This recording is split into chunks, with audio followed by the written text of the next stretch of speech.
Magandang hapon mga kaultimo. Ang pangalan po ng dwarf na ito ay Bantigi. Sabi ng may-ari dito, Bantigi. Sabi ng nag-alaga, Bantigi. Ito tayo, ano to? Global. Bluebell. Yun ang bluebell. Oh. Tanda na rin yun. Namumulaklak daw to. Maganda daw to pag namumulaklak. Pardag, bumulaklak.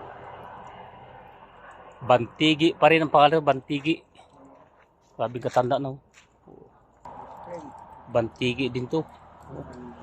Nakalagay sa paso, mga lumang mga paso. Ito magandang kahoy din, pero hindi namin kilala ang klaseng kahoy ito eh. Hindi rin kilala ng may-ari. Nag-alaga dito. Kahoy na Bantigi.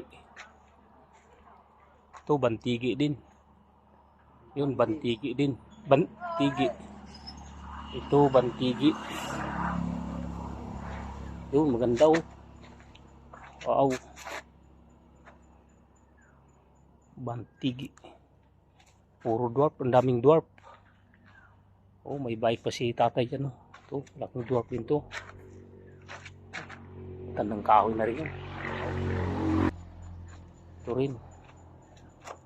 Ito ng mga yun.